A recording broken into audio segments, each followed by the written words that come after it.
Masih dalam rangkaian si Miss Kepo Sevia Dara ini jalan-jalan di ITENAS, Institut Teknologi Nasional.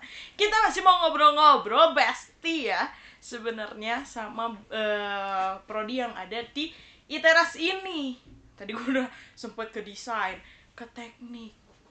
Gimana kalau kita kali ini ngebahas tentang perkotaan duniawi. Hari ini gue ketemu sama teman-teman dari PWK, Perencanaan Wilayah Kota, betul? Betul. Ada Ibu Tia Adelia Suryani STM PWK, betul? Betul. Ibu gimana kabarnya, Ibu? Alhamdulillah baik. Gak apa-apa diganggu waktunya ya. Gak apa-apa. Mengganggu memang aku ya. Tapi gak apa-apa ya, Bu. Ibu bawa mahasiswanya juga, ada M. Rizky Bahari, mahasiswa 2018. Oke, waduh, bajunya himpunan nih.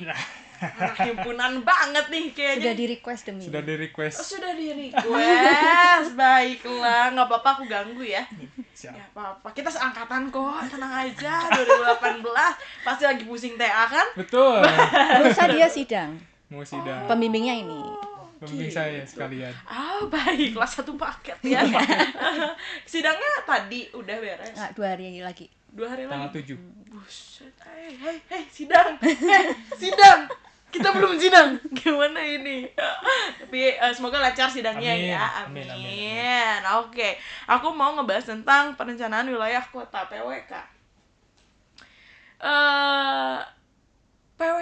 PWK ini mungkin agak sedikit beda sama jurusan-jurusan lainnya ya. Dia bisa dibilang teknik, tapi dibilang nggak teknik juga bisa gitu ya. Nah ini lulusnya sarjananya teknik juga ya? Atau beda? Sekarang SPWK. SPWK. Oh dia punya Punya gelar sendiri. Dulu tuh ST ya? Atau gimana sih? Zaman saya dulu masih ST, masih sarjana teknik. Jadi rumpunnya masih masuk ke teknik. Tapi sekarang hampir di seluruh kampus itu sudah punya ini sendiri, dia berdiri sendiri. Jadi gelarnya SPWK ya. SPWK. Ih sedap, udah bukan ST lagi nih sekarang nih. Eksklusif sekali. Sarjana tersenyum. Sarjana tersenyum. Oke, PWK atau planologi ya? Ya. Itu sebenarnya sama-sama aja atau gimana? Sama. Jadi planologi itu zaman tahun 90-an itu masih planologi, namanya teknik planologi. Tapi sebetulnya artinya sama. Cuman dulu sering disalahartikan ya untuk planologi itu kan kesannya kayak plan. Itu kan sebenarnya arahnya ke planning, planner, perencanaan. Tapi orang-orang berpikirnya itu ada kaitannya sama biologi. Plan tanaman. Loginya gitu. juga. Padahal ya terus makin ke sini terus berubah ininya apa istilahnya jadi perencanaan wilayah dan kota. Jadi lebih jelas gitu lebih sebetulnya jelas, apa prodinya. Tapi di dalam planologi ini tuh ada apa sih sebenarnya? Belajarnya tentang apa sih? Sebetulnya banyak ya. Ya? Banyak banget itu maksudnya. Karena kan kalau bisa dibandingin mah geodesi lebih mungkin ke struktur tanah yang kayak gitu kan, bebatuan yang kayak gitu. Oh itu dipelajari juga? Kita juga belajar. Jenis batuan? Belajar juga. Okay. Tapi memang tidak terlalu spesifik. Maksud spesifik di sini teh nggak terlalu mendalam lah. Kita pun belajar, ada SketchUp-nya juga, kita pun sama kayak Arsi kan arsitek, ada SketchUp-nya juga. Kita juga belajar SketchUp di bagian studio, namanya tuh RTBL, Rencana Tata Bangunan dan Lingkungan. Kita juga belajar dibikin 3D yang kayak gitu. Jadi kayaknya PWK tuh lebih ke bisa ada istilah yang selalu saya dengar di dosen tuh, PWK tuh belajarnya tuh seluas lautan, tapi dangkalnya tuh sedangkal, ya dangkal gitu, tapi ya tidak spesifik, tapi kita tahu semua gitu. Banyak tapi dikit-dikit. Dicomot-comot tapi ya. Banyak tapi banyak tuh, luas banget gitu. Multidisiplin, istilah kerennya multidisiplin. Gitu. Oh iya. Tapi bedanya sama sipil? Kalau sipil mungkin lebih ke struktur bangunan ya. Karena kan dari mulai beton, campuran beton sampai jadi satu bangunan tuh seperti kayak gimana. Kalau kita sih PWK tuh lebih ke pedomannya, rata-rata pedoman tata ruang, lebih ke pedoman tata ruangnya. Dan yang kedua ininya juga lingkup yang kita pelajari. Kalau arsitek sipil itu kan single building rata-rata. Jadi satu bangunan, satu jembatan. Kalau kita makro, jadi satu kota, yang paling mikronya di kita satu koridor, jadi satu ruas jalan, misalkan perencanaan kawasan Borobudur, nah itu masih masuk ke ranahnya PWK. Jadi tidak hanya bangunannya, tidak hanya arsitekturalnya harus seperti apa, tapi kita juga lihat drainasenya atau ya saluran limbahnya, saluran pembuangannya, gotnya bagaimana, sirkulasi jalannya bagaimana, itu juga kita pelajari. Makanya kenapa butuh multidisiplin itu tadi. Oke, berarti sebenarnya untuk bikin satu komplek nih, misalnya kayak lurusan jalan kayak gitu tuh itu dibikinnya sama PWK juga. Ya. Ada kaitannya juga Ada sama kita, tapi tetap kerjasama sama jurusan yang lain gitu, karena kan kita juga nggak bisa berdiri sendiri ya, harus saling mengandalkan lah gitu kan. Oh, aku Gitu. kebayang. Berarti untuk bikin satu kota ini perlu PWK, perlu teknik sipil, perlu arsi, perlu desain interior juga sebenarnya. Betul. Ada Jadi kaitannya semua. Lebih banyak ini ya, hampir semua mata kuliah itu hampir semuanya kelompok tugasnya, karena memang diajarkan untuk bisa ini berkoordinasi, bekerja sama, itu juga salah satu yang dinilai di PWK. Kalau biasanya kan mungkin ada yang sifatnya ide itu kan pribadi, jangan sampai dicontek orang. Nah, kalau kita justru harus bisa bagaimana sih caranya berkoordinasi. Jadi misalkan kan banyak pemikiran menyatukan itu biar jadi satu rencana yang baik untuk suatu kota itu seperti apa. Di situ latihannya itu dari sejak semester 1 tuh hampir semua tugasnya itu kelompok. Harapannya nanti ketika bekerja, kita bekerja tidak hanya dengan sesama PWK, tapi tadi dengan sipil, dengan industri, dengan arsitek itu juga. Mau bikin kawasan industri pun dia kerja sama teman-teman teknik industri, lingkungan dan lain-lainnya, pengelolaan limbahnya seperti apa, teknik kimianya gitu-gitu ya. Oh, oke. Jadi pertama direncanain dulu sama teman-teman dari PWK, terus nanti dibikin struktur bangunannya juga bisa sama teman-teman dari sipil, denahnya seperti apa dibikin sama arsitek, desainnya interiornya seperti apa dibikin sama anak-anak desain interior. Gitu. Ternyata ruang kerjanya tuh dia saling berkesinambungan ya. Oke, tapi kalau disiplin ilmunya, mata kuliahnya itu ada apa aja sih? Mata kuliahnya sebetulnya kalau ditarik secara besar gitu ya, ada 3 kelompok keahlian kita nyebutnya. Itu semacam ya spesialisasi dosen. Kalau di PWK ITENAS ini ada 3. Yang pertama ruang kota dan aktivitas. Itu mata kuliahnya itu berkaitan dengan kota. Jadi kayak yang tadi arsitek, perancangan itu masuknya sebagian besar di situ. Kemudian yang kedua ada wilayah dan periurban. Itu yang kaitannya dengan ekonomi, sosial, itu masuknya ke situ. Dan yang terakhir itu ada transportasi dan mobilitas. Itu yang seperti sipil, transport, tapi lebih sederhana kalau di kita. Jadi bagaimana menghitung bangkitan, tarikan, karena kan kalau kita mau merencanakan suatu ruang kan kita juga harus tahu siapa sih yang menghuni ruang itu. Jadi tidak hanya merencanakan ruangnya, tapi juga penduduk dan penghuni ruangnya itu harus kita akomodir juga gitu. Oke, berarti belajar juga tentang gambar teknik dong. Kayak nge-sketch, bikin kotanya di kanvas yang kayak gitu. Kita lebih ke main digitalisasi sebetulnya software. Makanya tadi disebutin bahwa SketchUp kita bikin juga. Terus ada juga ArcGIS. Kalau ArcGIS kan lebih ke rata-rata 2 dimensi. 2 dimensi itu berbentuknya peta. Nah, kan lebih detail itu pengennya di 3D-in satu bangunan ataupun satu koridor yang tadi disebutin gitu. Jadi ya dimainnya di SketchUp gitu. Kayak gitu. Jadi ada kaitannya juga semuanya gitu. Tapi tidak baik lagi yang tadi kita hanya multidisiplin gitu kan. Semua kita belajar juga semuanya. Agak pusing juga sebenarnya ya untuk belajarin kalau dipikir-pikir ya, tapi setelah dijalanin ya enjoy aja sih sebetulnya. Tapi kalau untuk hitungan gitu, itu banyak hitungan nggak sih kalau PWK? Enggak sih. Statistik paling sama matematika doang. Karena itu tadi kita kan mengakomodir penduduk. Jadi sebetulnya ada dulu tuh ada yang bilang apakah planner itu seperti dukun, karena kan merencanakan kita tuh memprediksi masa depan sebetulnya planner itu. Jadi melihat masa lalu, masa sekarang dan memprediksi yang akan datang. Tapi mungkin itu stigma yang salah gitu, karena sekarang teknologi sekarang itu yang namanya perencanaan itu sudah ada softwarenya. Jadi kita bisa tahu nih kawasan permukiman sekian tahun ke depan tuh akan kemana arahnya, perkembangannya akan seperti apa. Nah itulah yang kita antisipasi. Jadi kalau kotanya sudah jadi, kenapa butuh seorang planner? Ya karena yang namanya kota itu kan dinamis. akan selalu berubah, penduduknya selalu bertambah, berarti kan tidak bisa kita menggunakan rencana yang sama untuk bertahun-tahun. Nah itu kira-kira gitu. Tapi sebenarnya basic apa sih yang harus dipunyain sama calon mahasiswa PWK? Sebetulnya kalau saya dari pemikiran saya pribadi, yang penting public speaking dulu pasti, public speaking. Karena kan kita tuh kerjaan tuh sama, balik yang tadi awal tuh, sama ada yang jurusan teknik geodesi, sipil, arsitek gitu kan, kita pun harus bisa bagaimana ngomunikasi ini. Kita tuh pengennya kayak gini gitu kan, sesuai dengan pedoman gitu. Gimana caranya nyampe ke anak-anak yang jurusannya beda dari kita gitu. Terus soft skill udah pasti, soft skill dari public speaking, soft skill dari ARGIS, SketchUp gitu kan, karena kan basic kita tuh sebetulnya bukan basic ya, tapi lebih ke menjoroknya tuh ke ARGIS, pemetaan gitu kan, yang kayak gitu sih paling. Oke.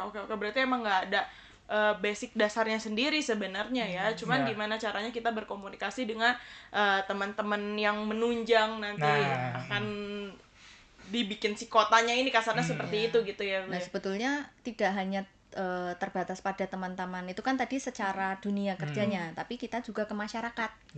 Ya, jadi bagaimana mensosialisasikan.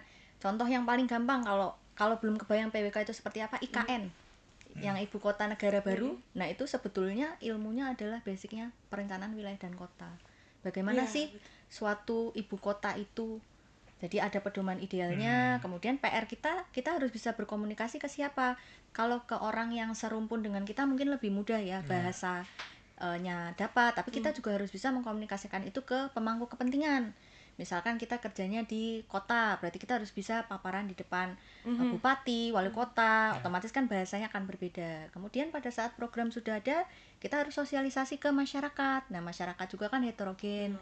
Ada yang dari menengah ke atas, menengah ke bawah. Nah, itu bagaimana kita mensosialisasikan program itu agar mereka juga bisa ikut berpartisipasi. Makanya kenapa tadi skill komunikasi itu penting di PWK. Modalnya itu dulu. Modalnya sebenarnya si komunikasinya dulu. Nanti berjalan beriringan dengan waktu. Dibekali dengan yang lain-lain di lainnya. perkuliahan. Oh, gitu. Tapi kalau misalnya untuk mata kuliahnya sendiri yang paling susah itu sebetulnya apa sih? Mah kata paling susah mungkin nggak ada ya, tapi lebih ke tantangannya sih sebetulnya. Lebih menantang gitu. Lebih menyerahnya di mana gitu kan, sampai titik terendahnya kita di mana nih di mata kuliah ini nih, gitu kan.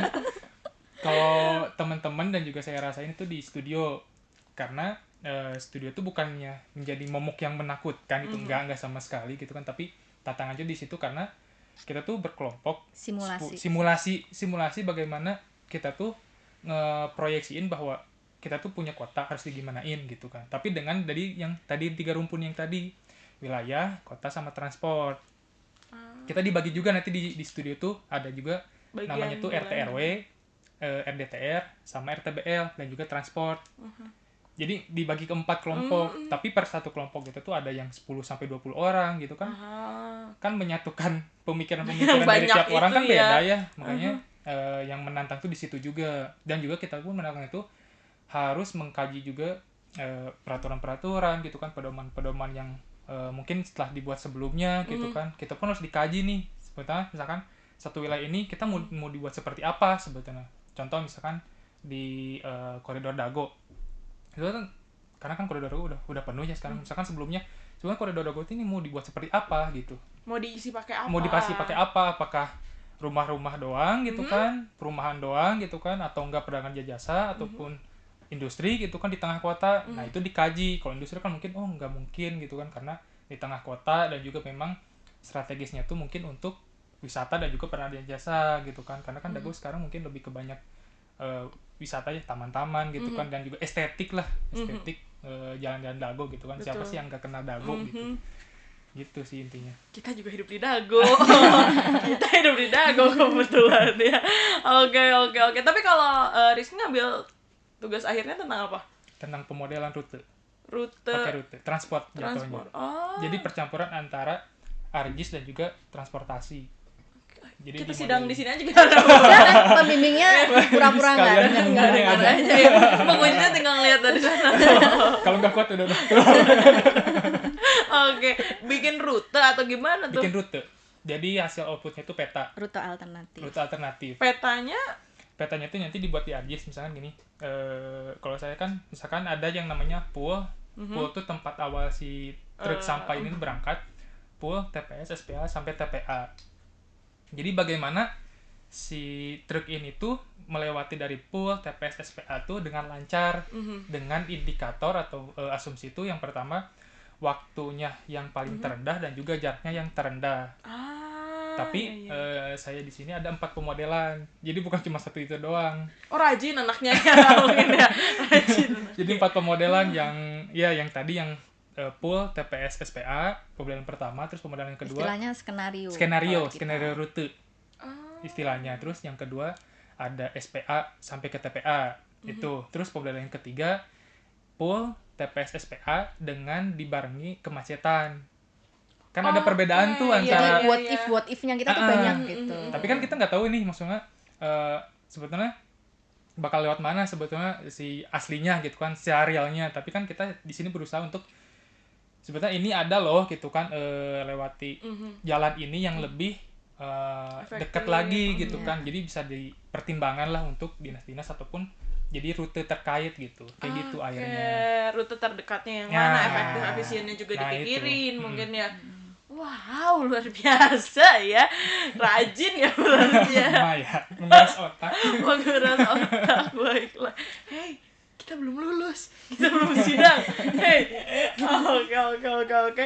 Nah, tapi kalau misalnya mungkin di luar sana juga masih banyak yang belum tahu prospek kerjanya itu dari sarjana PWK itu sebenarnya arahnya kemana sih? Ya, sebetulnya kalau dari survei alumni utamanya di ITENAS gitu ya, PWK ITENAS itu mayoritas memang konsultan. Jadi di swasta. Konsultan ini sebetulnya mirip dengan tadi studio itu kan simulasinya dulu.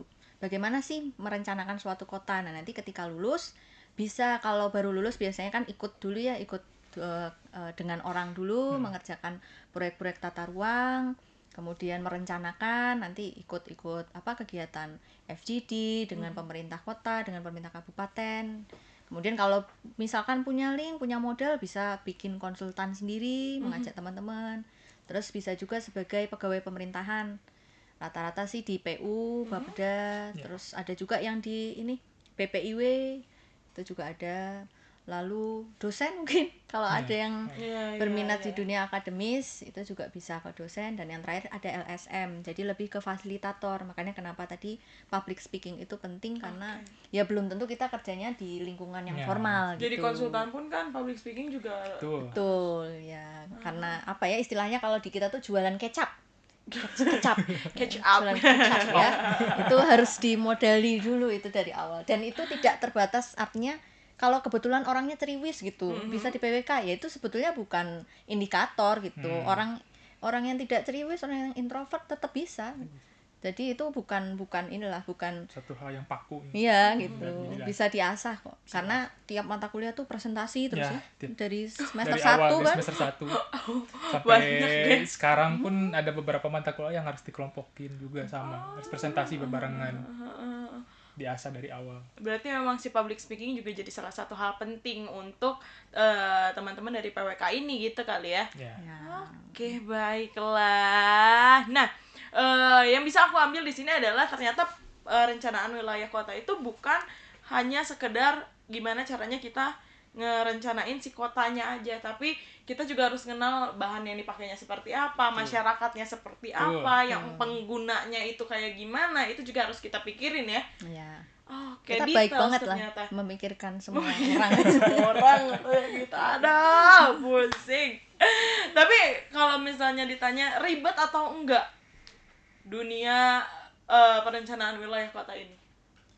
Sebetulnya bukan ribet ya, justru ini suatu hal yang apalagi untuk orang-orang yang suka dengan sesuatu yang baru gitu.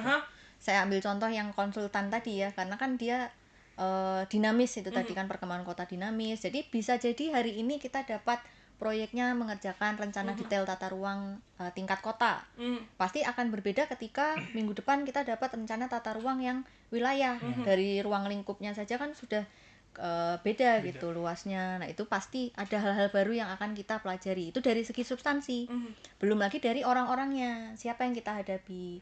Kadang kita juga berhadapan dengan masyarakat adat yang mungkin punya ketentuan-ketentuan tertentu, itu juga tidak boleh kita kesampingkan. Makanya kita harus betul-betul mengenal wilayah itu beserta do and don'ts-nya gitulah istilahnya itu tuh. Jadi lebih ke menantang, bukan ribet ya mungkin ya. Tantangannya tuh itu sebenarnya. Siap-siap ya. Tapi udah kepikiran belum habis ini mau kemana? Belum, ini dulu aja deh. Dulu aja. Jangan jauh-jauh dulu, ini dulu aja, lulus dulu. Oke, berarti kan waktu itu tuh aku sempat baca tentang konsep dari ibu kota negara yang baru itu, Nusantara itu. Konsepnya mungkin dibikinnya oleh pemerintah, tapi yang merealisasikan, yang mengembangkan ide dari konsepnya ini adalah teman-teman dari PWK mungkin ya? Salah satunya. Salah satunya. Ya. Oke, karena berkesinambungan tadi ya sama yang lain. Baiklah, mungkin beberapa teman-teman dari sini masih ada yang takut untuk mencoba masuk ke PWK, perencanaan wilayah kota. Apa sih yang pengen Ibu sama Rizky sampaikan untuk teman-teman yang aduh ini kayaknya nggak bisa deh, nggak yakin deh aku, apa yang mau disampaikan? Ibu dulu aja. Saya mahasiswa lama. Oh. Sudah lama tidak menjadi mahasiswa. Mungkin buat Saya nambahin aja teman-teman yang belum masuk ke PWK gitu kan, dan mungkin sudah terbesit untuk masuk PWK gitu kan, mungkin ada pertanyaan ke PWK itu seperti apa sih sebetulnya gitu kan. Itu yang tadi dijelasin bahwa ya intinya jangan terlalu dipikirkan terlalu lebih jauh gitu kan. Terlebih mungkin bisa dibilang teman-teman yang gak suka matematika. Oke, saya juga termasuk soalnya yang terlalu spesifik suka matematika gitu kan. Ayo join. Kita rasakan sensasi untuk di PWK. Karena imajinasinya dipakai di sini ya. Banyak ilmu-ilmu percabangan yang memang dipelajari di PWK gitu. Jadi kritis juga kan, kita harus kritis ya, mahasiswa lah gitu kan, harus kritis. Jadi biasa lagi di PWK lagi gitu. Yang suka jalan-jalan juga, karena bisa. hampir setiap mata kuliah kan kita harus survei tadi. Mengenali lokasi kan tak kenal maka tak sayang, jadi harus datang dulu ke lokasinya, lihat lokasinya seperti apa, itu pasti ada surveinya. Oke, gue tahu kalau ternyata PWK ini adalah ilmu komunikasinya teknik ya. Tim humas. Itu kayaknya ya. Oke deh, dari mana yang mau disampaikan lagi? Ya, jangan ragu-ragu lah kalau masuk PWK. Ini kita lihat wajah-wajah bahagia ini Coba, gitu coba. kan. 4 tahun lulus. Insya Allah tidak berlama-lama. Saya 3 tahun 10 bulan. Apa yang perlu PWK tuh, apa yang diribetkan ditakutkan? dalam PWK? Salah. Dosennya baik-baik tuh. Aku Ya, kayaknya ada salah sayapnya. deh. Ini teman-teman kita yang mau komunikasi belum ada yang lulus ya? Oh, kamu yang udah lulus ya? Saya teknik industri juga belum lulus ya? Didoakan segera. Dia udah punya jadwal sidang, jadi ya gitu. Oke, dan terima kasih banyak Ibu Rizky, sukses sidangnya ya. Amin. Ibu sukses juga anak. Menyidangnya ya. Ibu udah ada pertanyaan pamungkas belum? Udah disimpan buat Nanti besok. Nanti nggak di tanggal surprise. 7 aja. Nanti nggak Di surprise. tanggal 7 aja. Nantikan ya. Nantikan ya. Deg-degan gak sih tadi? Ya deg-degan. Lumayan ya. Oh, bukan lumayan lagi. Valid gak ya data gue? Ini benar gak ya? Oke, udah dijalanin saja, betul. Ya, betul. Betul. Sekali lagi terima kasih banyak Ibu Rizky, terima kasih Terima banyak atas kasih. waktunya. Sorry kalau ada salah-salah kata. Boleh ada Instagramnya dari PWK atau Instagram himpunannya? Instagram himpunan. Buat Instagram himpunan HMPL Itenas @HMPL-Itenas di Instagram. Ya, kalau PWK-nya @pwk_itenas. Oke, nanti Miminnya nih. langsung. Oke, jadi kalau Merangkap. misalnya mau daftar di sana juga ada semuanya, atau enggak cek aja di Instagram Itenas di @itenas.official. Nanti juga ada ya, pasti followan kan ya. Ya. Jadi nggak masalah, sekarang daftar ke PWK pun udah gampang ya. Syaratnya ada? Lihat di webnya sudah Di lengkap. webnya ada ya, lengkap ya. Tapi maksudnya kayak tidak boleh buta warna gitu-gitu? Teknik sih ya, standar Standar. teknik. Paling Masih standar teknik. Teknik aja. harus Ya. ada ya kayaknya. Ya, masih Ada sepertinya. Oke, dan baiklah, sekali lagi terima kasih banyak. Siap. Terima kasih juga buat kamu udah join di podcast kita kali ini. Gue mau pamit dulu. Gue capek banget ya dari tadi ngobrolin soal teknik desain, tapi nggak apa-apa, seru banget. Jadi jangan lupa untuk follow semua sosial medianya Itenas atau himpunannya atau fakultas dan prodinya. Nanti ada cek aja @itenas.official, nanti muncul tuh di followernya juga ada ya biasanya ya. Ada. Oke deh, sampai bertemu di podcast selanjutnya. Dadah!